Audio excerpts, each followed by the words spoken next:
Hey, Patreons, welcome to the Spotlight. This is our show where we talk to folks in the genre world, creators, and otherwise very interesting people. I'm joined, of course, first and foremost, by my ride or die, Mr. Todd Oxtra. Todd, good evening. Hi, welcome everybody. Hope you're having a great holiday. Happy to be here to talk to an amazing creator. Yes, absolutely. And that would be in reference to the gentleman with whom, without so many things that you love in the comic and entertainment world, just would not exist. We're talking with Tom DeFalco this evening. Tom, how are you today? Thank you for being here with us. It's my pleasure. Thank you for inviting me. Oh, absolutely. Well, absolutely. Thanks for sitting down with us. And, particularly it's time, even though this is publishing a little bit later into 2025, we are in the holiday season currently. So thank you for making the time.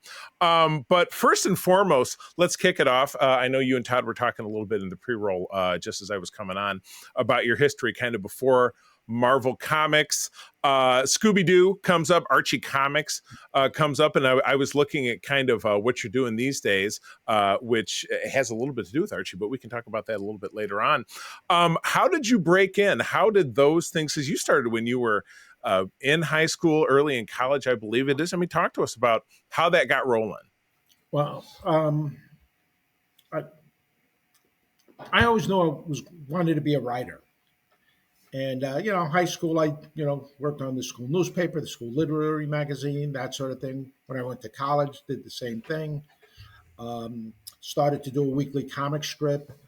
A friend of mine started working for a giveaway newspaper. So I went and applied and started writing articles for this giveaway newspaper. And I guess those were my first professional jobs. Wow. And I guess that I'm thinking that was 1968, 69. I'm not exactly sure.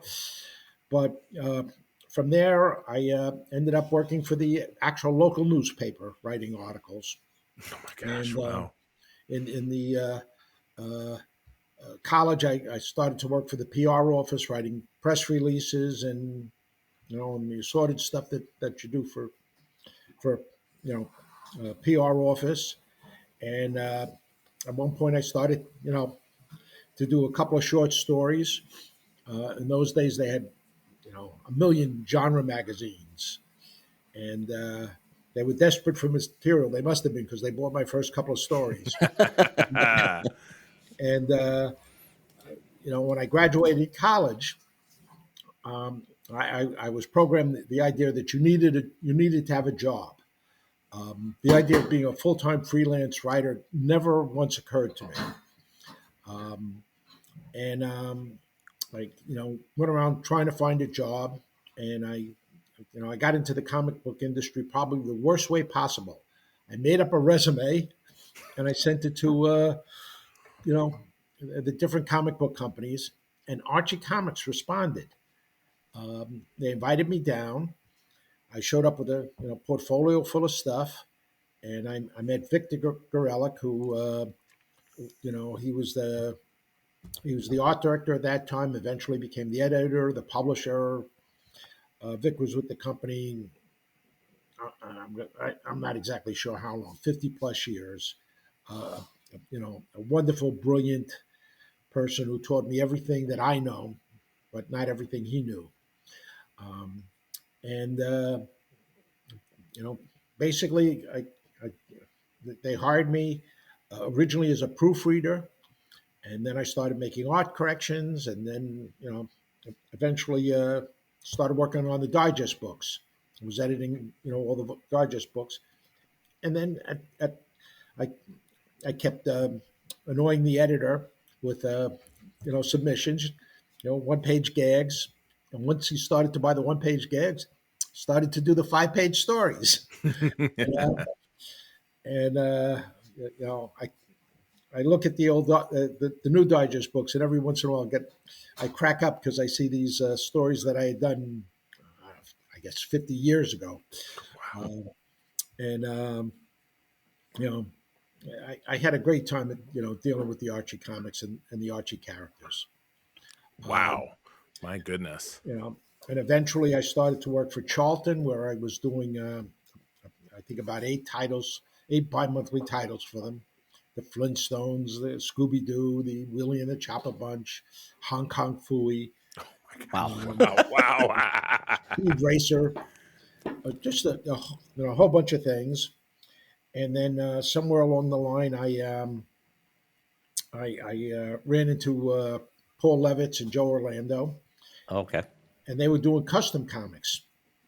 So I started to do some custom comics for those guys. And then Joe said, "Well, maybe we could use you to do some humor comics for us."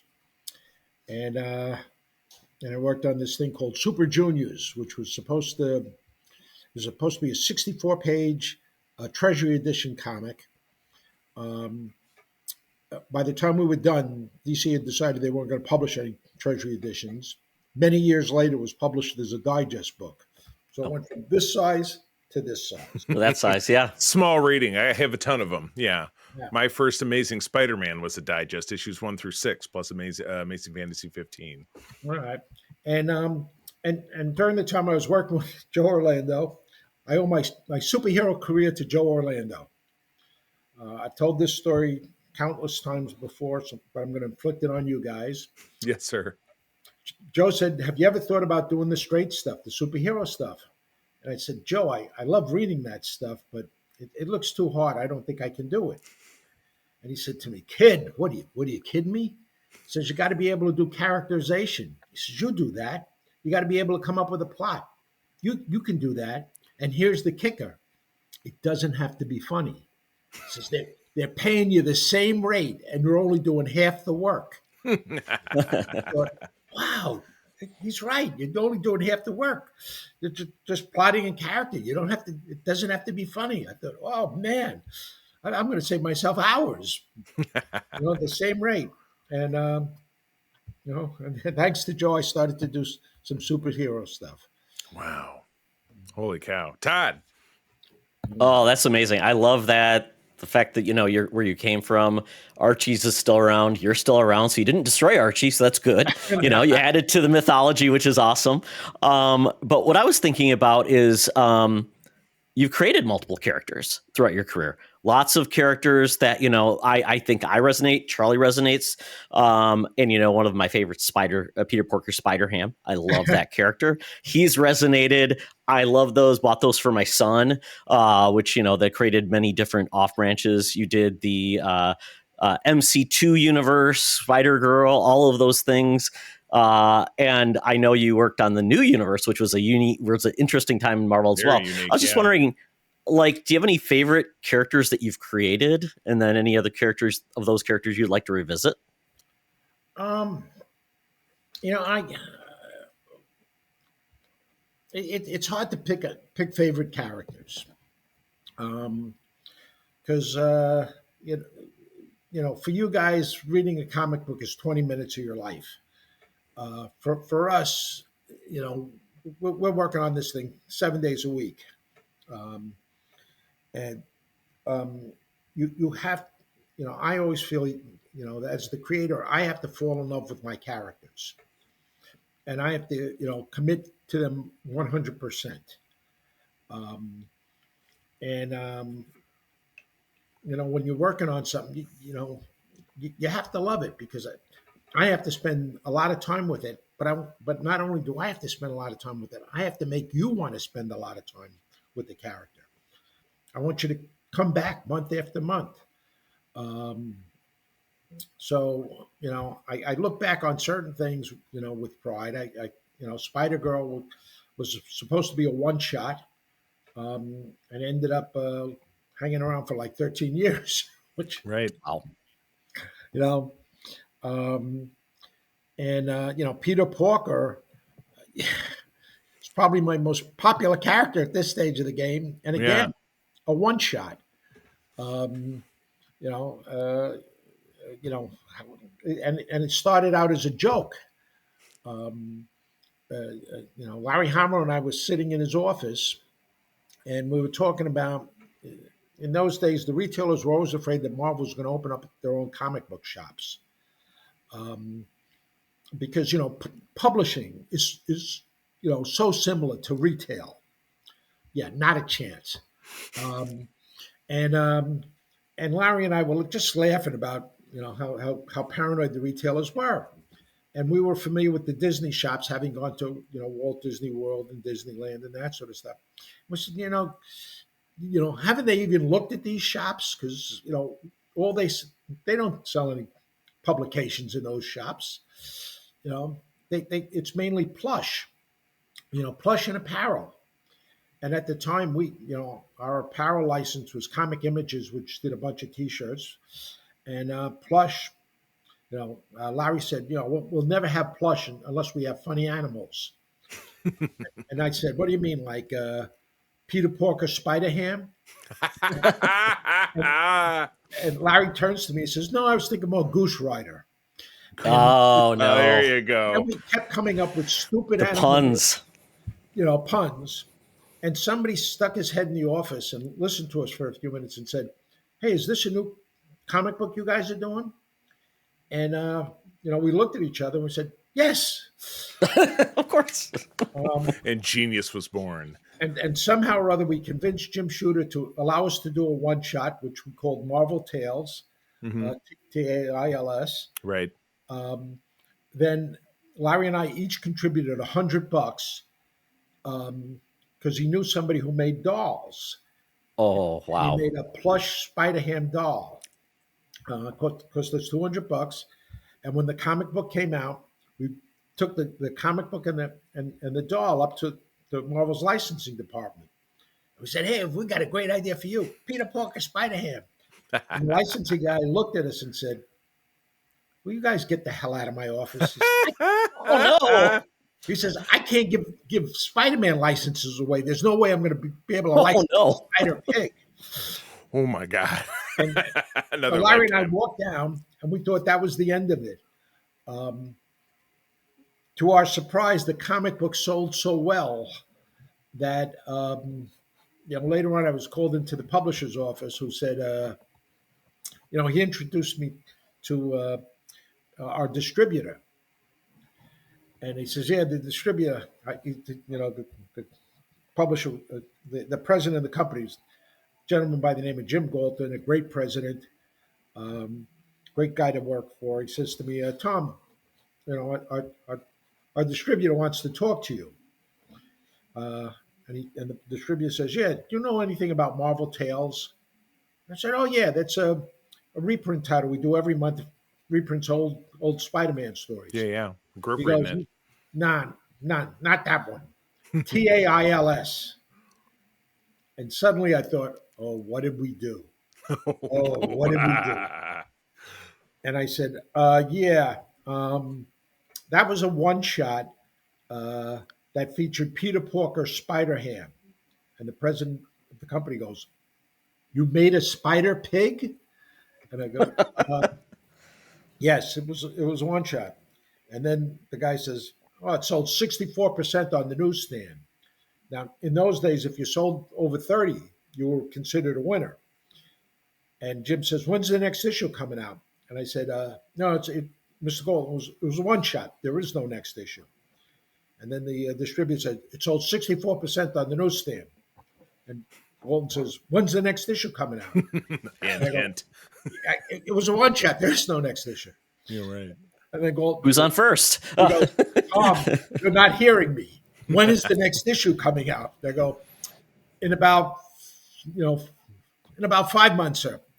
And the distributor jumps up, shakes my hand, says, a pleasure doing business with you, sir. Jim says, go get to work on the next issue. Crazy deals made. Oh my goodness.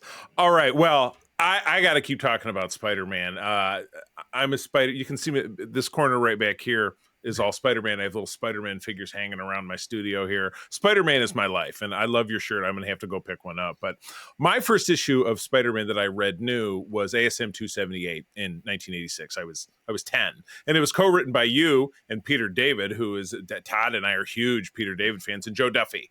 That was the one that got it going for me. I got that, and then I got a subscription, and I started reading the other titles, and yada yada yada. Talk to Charlie, me. are you going to quiz Tom about like what Yeah. issue that was? Yeah, I have yeah. no No, idea I what- already told him what issue it was. Maybe he You can tell told me me what the the plot number. I was don't know then. what issue it I'm just was. kidding. But that was Flash Thompson framed as the Hobgoblin. He was in jail. Peter Oh went yeah, to yeah, interview yeah, him. Yeah, and it was Scourge. Scourge came, and then he ended up killing Gene DeWolf's brother at the end, the Wraith. yeah. Okay. So I will never forget. I have a framed copy in my den, so it's a very important issue to me. But talk to me about Spider-Man. You were with him for so long, and then I have some follow-up questions later on in the interview about some specific things. But how did you get started with Spider-Man? Well, at a certain point, Jim Shooter asked me to come on staff as an editor. And it was supposed to be a temporary job because I hadn't had a full time job in a lot of years. At Archie, I cut down to like 2 days a week. Um, and I said, "Hey," he says, come on, I'm reorganizing the editorial department just for, just for a few months, maybe 6 months, maybe a little longer. A little longer ended up to be 20 years. Wow. If I had shot him on that day, I would have been out in 10. Anyway, Regrets. uh, so uh, I agreed to be an editor, and then he said to me, "Okay, we're going to give you all of the Spider-Man titles. You're going to be the first editor who had all of the Spider-Man titles." And I wasn't expecting Spider-Man titles. I said, "Jim, I'm the new guy. I shouldn't get Spider-Man." I said, you should have an experienced guy, experienced Marvel editor do Spider-Man. He says, well, listen, what do you think? What are you worried about? Spider-Man, it's just like Archie, except with superpowers. And I looked and thought, hey, he's kind of right, I agree. Um, and I started editing the Spider-Man titles, and had them for a few years. And then at a certain point, they decided to punish me and promote me to being executive editor. Jim Shooter's number two. And I said, listen, you know, can I still edit the Spider-Man titles even though I'm number two? And he said, oh, absolutely. Then I accepted the job, and then I found out I couldn't edit the Spider-Man titles anymore. No. Um, and I had great teams on the books. I had, Roger Stern on Amazing, and DeMatteis on Team Up, and Bill Mantlo on Spectacular. And about a month or two after I had given up the Spider-Man titles, Danny Fingeroth um, is editing the titles now, and he comes in one day and he says, Roger Stern has decided to leave Spider-Man. He's going to take over the Avengers. And I thought, oh man. And I laughed at him. I said, boy, are you going to have a problem? Because, Roger's so good, only an idiot will follow Roger. No boy. And he smiled at me. And part of my job at the time was to keep track of our freelancers and make suggestions if people needed somebody. So I pulled down my list of writers, and I'm looking at the list, and I'm rattling off names of people I thought would be good for Spider-Man. And I'm flipping to the second page and rattling off names. I look up, and Danny has this goofy smile on his face. And I'm saying, why aren't you writing these names down? He says, I don't need those names. I already know who I want to ask. And I said, well, if you know who you want to ask, why are you wasting my time? He says, because I want you to be the idiot who replaces Roger. Oh, But perfect. of course. And my first reaction was, no, I don't write that kind of dialogue. I'm the wrong guy for it. And he says, but you know Spider-Man. You edited for years. You know the character. You love the character. Take a shot. I said, nah, I don't think I can do it. And he said to me, well, listen, Roger plotted 2 issues that he's not going to be scripting. So why don't you just script those 2 issues and get a feel for it? And I thought, all right, well, I can start to do it, and you'll see that I'm not the right guy, and then you get a good guy. Now, those 2 issues were 251 and 252. Oh my God. 252. Right on your shirt. Right One of on the my most shirt. pivotal issues ever. Yeah. But, now it's one of the most pivotal issues. At the time, everybody thought this was going to be the biggest disaster in creation. Oh no. You know, somehow fans had heard that we're going to change Spider-Man's costume, and we got sacks of mail Oh my Oh, gosh. of people saying, "I'm never going People to hate buy change. another Spider-Man comic book. I'm never going to buy another Marvel comic book. You've lost me as a reader forever." Blah blah blah blah blah. And this black costume was, well, nobody knew it was going to be a black costume, but the change in costume, everybody thought this was going to be the biggest disaster. Um, Bill Mantlo um, didn't want to do Spectacular Spider-Man that month because he didn't want to be tainted by this thing. Um, and I think DeMatteis had just left Marvel Team Up, which is why I ended up doing some extra plots for those books.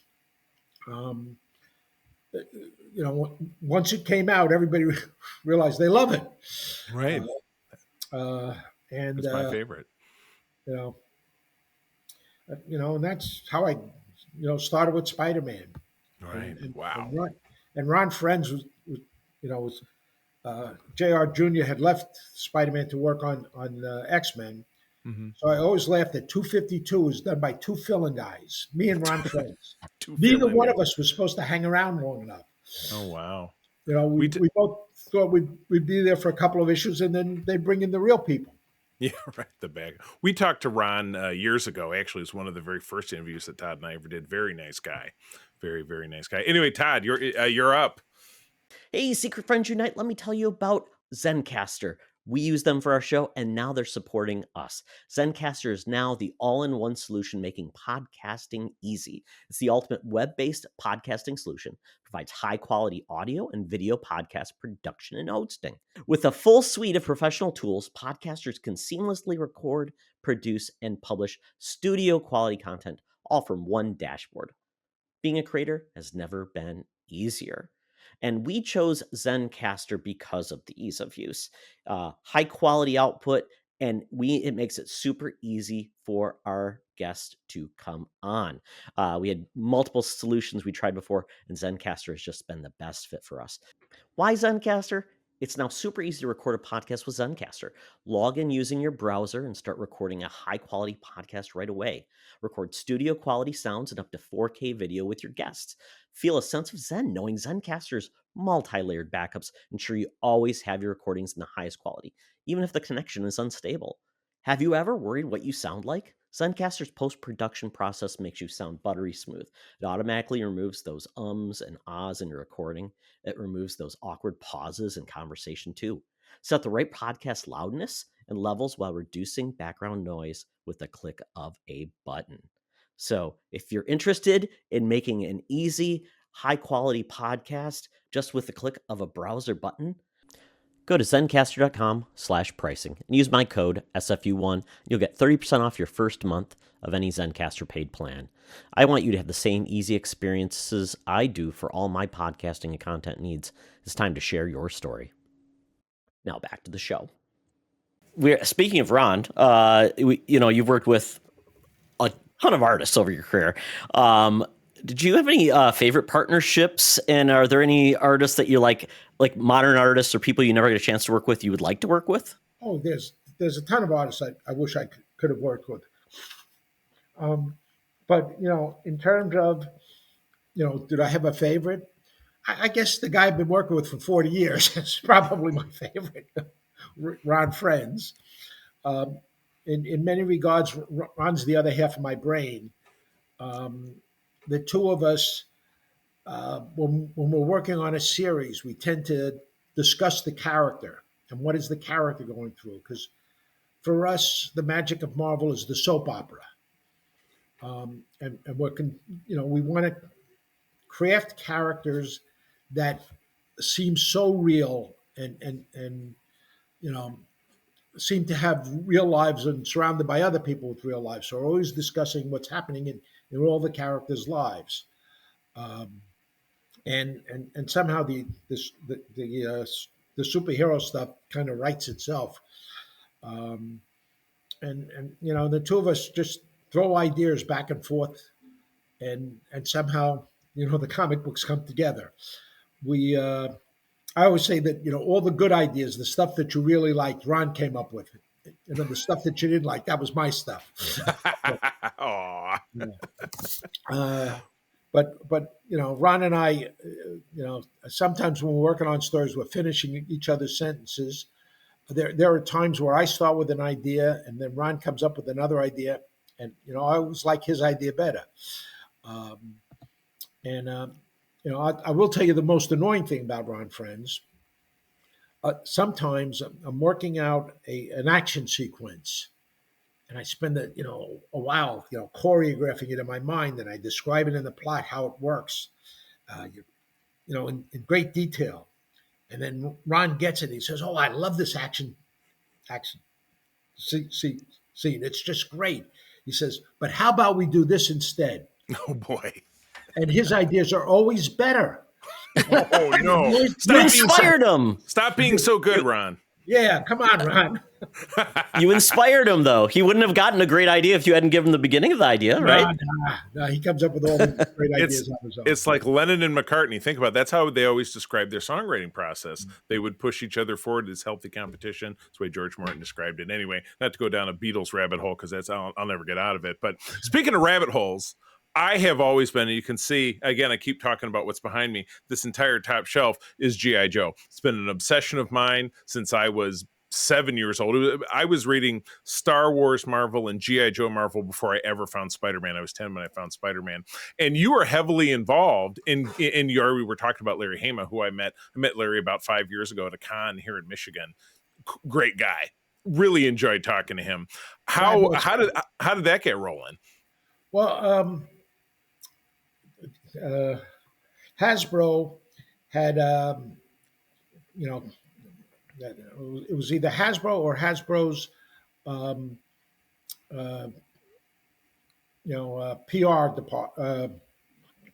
PR agency.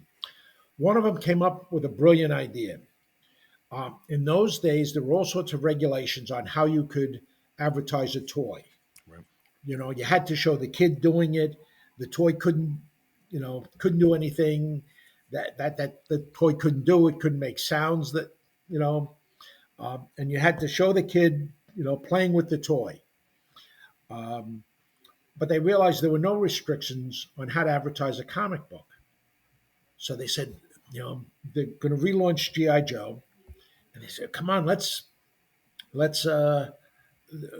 a comic book, and we'll advertise the comic book, and that way we can have something very exciting going on." And they got a group of us together. I know, I believe it was Nell Yomtov, Jim Shooter, Larry, Archie Goodwin, myself. There might have been some other guys. I don't, I'm sorry, but I don't remember. And we went over to Hasbro, and they said, "Yes, we have this character called G.I. Joe." And, he becomes a frogman, he becomes a sniper, he becomes a this, he becomes a that. It's one guy, G.I. Joe. And we all looked at each other and said, "Yeah, no, that doesn't work." They go, "What do you mean it doesn't work?" And we suggested, how about, we call the team G.I. Joe, and you have a bunch of individual characters. And Hasbro needed to be convinced. And then, Larry, all those cards at the back of all the toys, Larry wrote them all. Larry did, I'm going to say, 95% of the work. I got to just sit there like an idiot and read Larry's stuff and say, "Oh, this is pretty good." I'd love to take credit for Larry's work. I cannot do so because he would punch me. Anyway, I know that we decided that Joe needed a faceless enemy, kind of like the stormtroopers in Star Wars. And I think I'm pretty sure Archie Goodwin came up with the name Cobra Command. And other than that, it was pretty much all Larry Hama. I will tell you, on the first issue of the comic book, Cobra Island, Herb Trimpe built a model of Cobra Island. Oh wow! Oh. So that he could understand the choreography of where the guys landed, how they get from here to there, and all that other stuff. So he just built an island. Um, and at one point he said, we got a set of toys for Herb, so we could draw the first issue. Like the Hot Wheels. And he says to me, you know, how deeply are you guys involved with this company? I said, yeah, pretty deeply. We're going to do the comic book. They're going to advertise it on TV. And Herb said, because these toys, they kind of fell apart.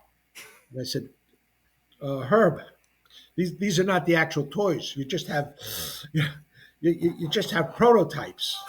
You know, when you have it made out of clay, they're not real. They're not the actual. He goes, oh. He's He playing felt too so rough bad. with them. Yeah, he felt so bad that some of the toys had fallen apart that he gave the Cobra Island to the guys Oh, at Hasbro.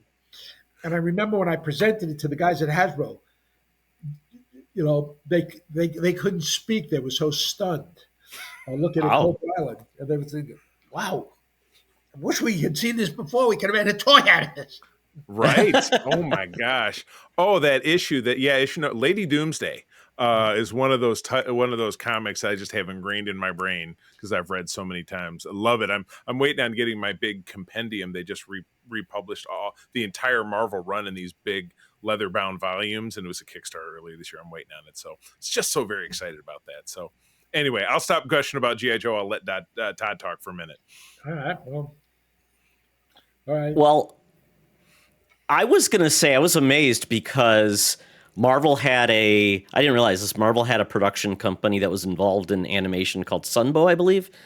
And Well, Sumbo was a separate company. That was the okay.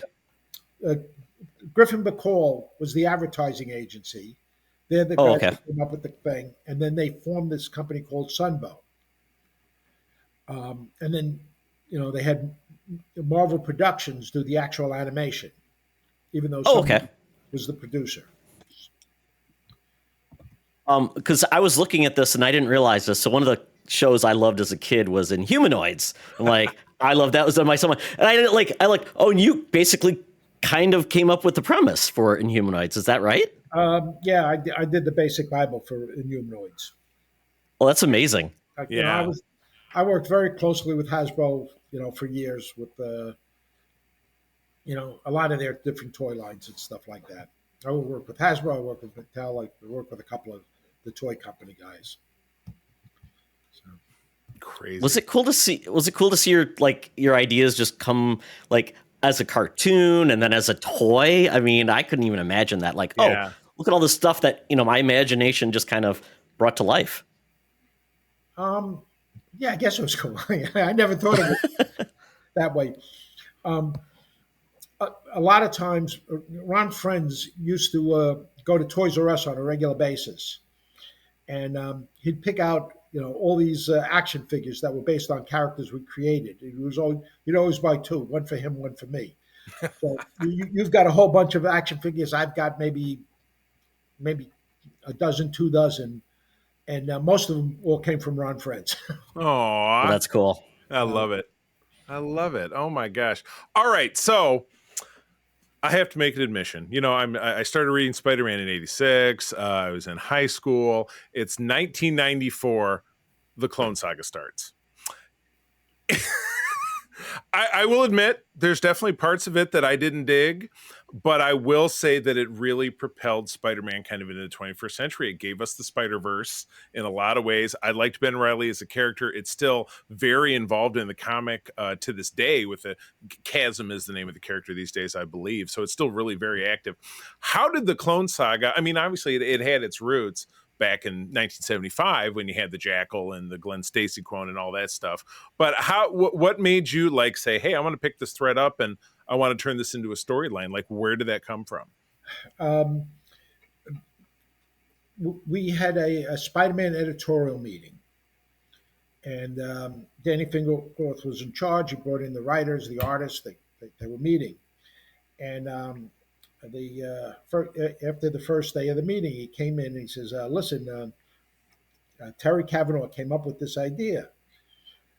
And I said, "Oh, Is it a good idea? He says, well, the guys got very excited about it. I said, oh, okay. Well, if it's a good idea, we'll go with it. He goes, it's kind of revolutionary. And I said, well, then, Danny, you obviously want to tell me what the idea is. So, and he said, well, I promised the guys I wouldn't. I said, well, then don't. He goes, but I think you should know about it. And I said, all right, what's the idea? He says, you know, back in the day, the original Jerry Conway story, who's the real Spider-Man, who's the clone? Well, they got it backwards. It's been the clone all this time. Um, and the original Peter Parker was thrown down the chute, but he wasn't really dead.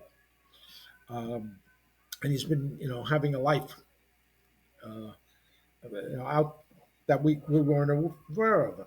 And I said, oh, yeah, that's terrible. We're not going to do that. Oh no. And he said to me, oh, but the guys are really excited. I said, okay, they're really excited. We're not going to do that. And he says, well, you're going to have to be the one to tell them that. I said, well, you're the editor. And he says, but I don't know. They're really excited. Maybe you should come and talk to them. And I said, all right, I'll it's not like I have anything else to do all day long. So I'll come to the Spider-Man meeting tomorrow, and I'll tell them we're not going to do that. And I show up, and the guys look at me, and they look at Danny. He said, "You told them, didn't you?" And Danny goes, "Yeah, yeah." And they said, "What do you think?" I said, "Guys, I don't see how it can work, you know." And then the guys all got very passionate about, how this is going to really shake up the Spider-Man universe. This is going to be something never done before, all this other stuff. And the guy who really swayed me was Sal Buscema, because Sal had been with the company since, I'm going to say, the '60s. Um, he's a great artist. He's a very good friend, um, and he was really pushing it. And I'm thinking, if a guy like Sal Buscema gets this worked up about it, the readers are going to go crazy. And, all right, all right. And then we started talking. I said, okay, but you know, if no, I'm going to refer to Peter and Ben, though we didn't know what Ben's name was at the time. I said, okay, so Ben's the real guy, Peter's the clone. But we've been following Peter for a long time. He has to have a happy ending. We can't just dump Peter. He's got to have a happy ending. Um, and they said, well, what kind of happy ending? And I said, I don't know. Come up with something. Maybe Mary Jane has a baby. At which point, Howard Mackey and Mark DeMatteis jumped up, smacked hands, and said, I knew he'd come up with the solution. And I realized they suckered me into this thing. Set up. I got Too late now. Suckered into it. I said, okay, all right. And then and I said, Danny, I just want to talk to you afterwards. And then before I could get out of there, Sal came up to me and says, "Oh, listen, I need a writer for my book, but I need somebody that I know I can work with, somebody who can do plots that I can, that gives me something to draw." I said, "Yeah, I'm sure Danny's going to find somebody." He says, "But it's got to be somebody I know I can work with." And I said, "Sal, you can work with anybody. You're Mr. Versatile. What's the problem?" And then Sal put his arm around me and looked me in the eye and says, "It's got to be somebody I know I can work with." Wink. And Danny says, "Oh, so you're going to plot the book for Sal?" And then Sal hugged me closer, and I go, "Yeah, I guess I am." it sounds like the mob. It's the Marvel mob. Kind of It's nice to be wanted. Goodfellas treatment. Nice to be wanted. Anyway, Danny and I went off, and I said, "Okay, here, Act 1. Ben comes back. Act two, we discover that Ben's the real, Spider-Man, and Peter goes off into the sunset. Act three, Ben gets into big trouble, and Peter has to come back. And that's when we find out it was all a fake. Peter Right. really is the real guy. Couldn't So have seen that coming. always from the beginning, we knew that Peter was going to be the real guy. Now Right. the fans always thought that we changed our minds midway through it. No, that was always Oh my gosh. that It was was always going to be the end. it was the first Spider-Man soap opera that I was aware of. And you read it and you come to really love it because really they do so much more of it. The Spider-Verse thing and the clone conspiracy, I think, was the next one that came up. And I'm just along for the ride. I actually have read, my claim to fame is that I have read every issue of Amazing Spider-Man, thanks to the Marvel Unlimited, because you can pick up things and reread them. So I'm up to date currently, but and I always will be. They're getting close to issue 1,000, which is just so insane if you look at the legacy numbers with all the work you guys have done. So anyway, thank you. I was always curious, so thank you very much. Todd, please. Well, I've got a question about the actual industry and how it's changed over the years. So I was wondering, like, based on all of your experience, all those years, is there anything you miss that, is how the industry used to work? And is there anything you really like about how the industry is now? Well, I it's hard for me to talk about how the industry is now because I just you know stick my foot in the water every once in a while. All right, I'm not really part of the industry. Um, I used to say that I defined a comic book professional for anybody who's um, the major source of his income came from comic books. And by my own definition, I haven't been a comic book professional since the turn of the century. Oh, wow. Um, but the one thing that you know I thought was very important whenever we could get it is when we had lettering. It was hand lettered on the boards, Mm-hmm. um, and I thought that was very important because this way, when the inker was was doing the story, he was reading the story, was part of the story, and he knew what facial expressions to put on and if the balloon covered up a background, he knew he didn't have to ink it.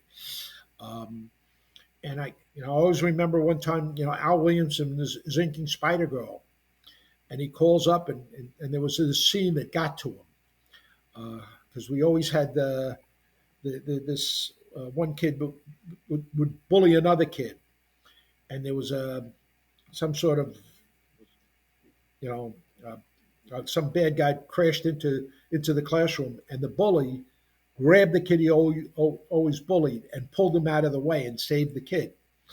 And because I think, yeah, he may bully you, but he didn't want the kid to get hurt. Right. And Al was touched by that, and then he had a couple of ideas, for future stories and future reaction. I thought this is terrific. You know, our letter, our inker is contributing ideas into the series, and our letterer would contribute. Everybody working on the thing would contribute because they all knew what was going on. Now, now these days, everything is done on computers. Um, you know, there are some issues where things are not even there. There are no penciled pages. I worked on a series called Marvel Superheroes Secret Wars Battle World. Right. Oh, Yeah. yeah. You Mhm. know, and Pat Olaf did the whole thing on computer. There were no original art pages on that. Wow. Wow. Um, and I, you know, I know things can go faster now, and I know we have access, to colors that we could never get back in the day. Um, but I think all of this has come at a price because and the price is, I think it's what's $4 for a comic book, 5. $5 for a Yeah. comic book, and I liked it better when it was 25 cents and you got a complete story. Me too. It was Well, 65 it was cents when I 75. started. Yeah, 75 cents if you're DC. That's when I Yeah. started playing it. Yeah. Yeah. $5 went a long way when you were a kid in the 80s. Yeah, Yeah, big time. Yeah, listen, yeah. I when I was doing it, they started at 10 and went to 12. And I remember when comic books went up to 15 cents, I had to cut out titles because I couldn't afford Wow. that kind of inflation. Yeah. Those Uh, 3 cents killing me. No, I can imagine. Yeah, um, Todd and I are both kids of the 70s, which means we grew up in the early to late, the early to mid late 80s reading comics. So we went from, 50 cents to 60 to 65 to 75, and oh my god, here comes a dollar. Ah. Listen, Yep. and I was one of those guys who fought the price constantly. I was constantly fighting that price and saying we got to, the two titles I always wanted to be the cheapest were Amazing Spider-Man and the Uncanny X-Men. I wanted those to be our two The cheapest Titans. titles. Yeah. And the sales department were always saying, "Oh, those are our best sellers. Those should be our most expensive titles." Yeah. And I said, "No, no, no. Those are the ones that hook people on the habit. Right. Those and GI Joe. Keep them as cheap as you could." My Um, goodness. it was a constant battle for that. Not now, you spend $5 and you just get a piece of a story. Right. Yeah. And Yeah. you know, Everything's a big crossover these days. It was Todd everything's and a I big joke about it all the crossover, time. and they seem to have lost the soap opera aspects. It's all crossovers. It's not people in costume only talk to other people in costume. I like the old you know the old soap opera where we were worried who's Spider-Man, who's Peter Parker dating this thing. What Right. bad thing is going to happen? Yep. How's Yeah. it going to disappoint his aunt? Right. You know, Exactly. Always. He's going to miss Aunt May's birthday. Okay. Well, my God, this has just been so incredible. Just to wrap things up, what are you working on these days? I mean, I saw your name kind of attached to some Archie comic stuff in the last few years, but yeah, talk to us. What's going on for Tom these days? well, every once in a while, Archie calls me up and they say to me, "Hey, we want to bring back this character from the '40s, Oh, and we also want you to put in the 6 Archie characters, and if you can, add a mystery and do it all in 5 pages, we'd appreciate it." And I and I go, "How do you do that?" And I- once I ask myself that question, I got to figure it out. Um, so occasionally I do stories for the Archie Digests. I'm doing a a story from Marvel for an anthology. I can't really talk about that. oh, cool. So it'll be a 10-page story there with Ron Friends. oh, great. Um, you know, he told me that I'm going to get the artwork next week, Cool. and and you know, and somewhere along the line, Ron Friends and I are going to do another issue of Mister Right. Uh, you know, the Right Project.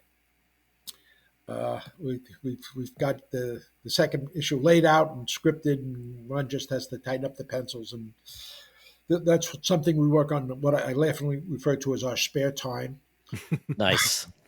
and then I do a bunch of things that not related to comics. Oh, sure. Absolutely. Oh my goodness. Well, Ron, this is Ron. Blah, I got so lost because I'm thinking of you guys as the same person.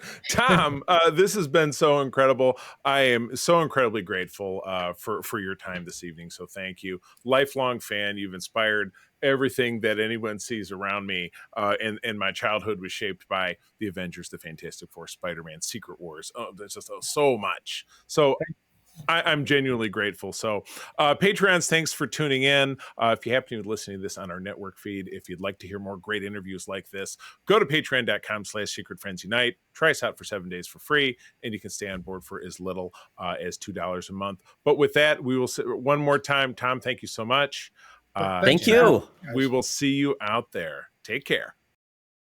This podcast is part of the Secret Friends Unite podcasting network, available on Apple Podcasts, Spotify, and podcast services around the galaxy, as well as video on our YouTube channel. You can support Secret Friends Unite by becoming a Patreon member, get bonus programs and more over at patreon.com/secretfriendsunite. Join our Discord community for even more discussions on all things geek. For all the latest updates on Secret Friends Unite, make sure to follow us on Threads at secret.friends.unite and visit secretfriendsunite.com. Find our merchandise at TeePublic and Redbubble. Thanks for listening, and may the Force live long and prosper.